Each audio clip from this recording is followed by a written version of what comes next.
Okay,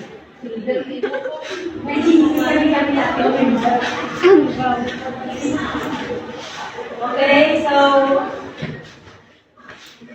who is Janet Spence? American psychologist, born on August 29. So she earned a bachelor's degree in psychology and political science. No, so that's variety psychologists. Ano nila mabasa ang tao, no? Diba? The uniqueness of man.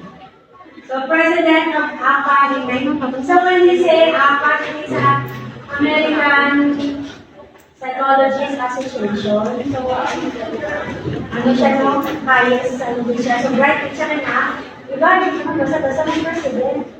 Hindi ganit sa school, no? Mag-president sa school. Si Mr. Amoyo, nag-away-lawas pa rin.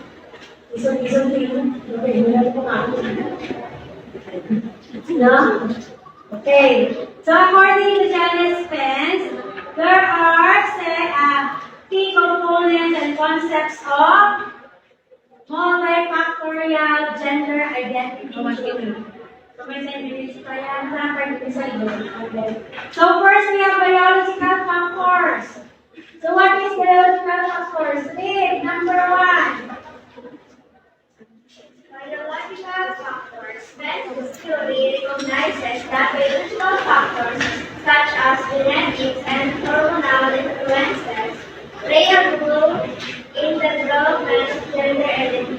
For example, prenatal exposure to sex hormones can influence the development of secondary sexual characteristics and, in some cases, may contribute to variation of gender identity.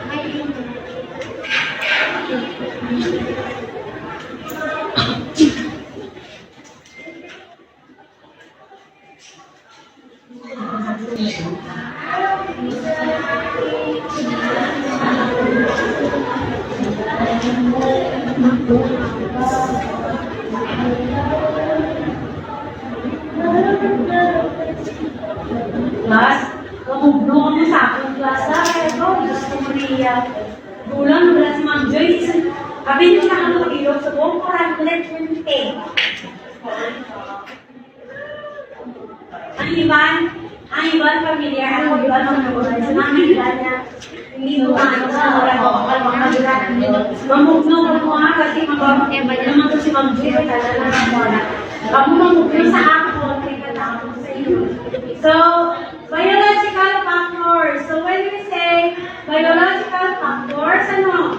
Recognizes that biological factors such as genetics and hormonal influences. So what are these genetics? In our body, we are male. We are female, right? So kung female ka, we have the XX chromosomes, right? So, ang lalaki natin, they have the X and Y. So, basically, we are female. What are the characteristics of female? Remember our secondary sex characteristics. Ano, may titi. Kasi kung babae na mga platan mo natin. Ano na?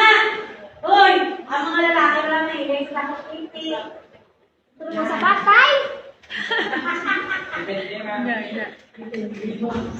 O diba? Bye.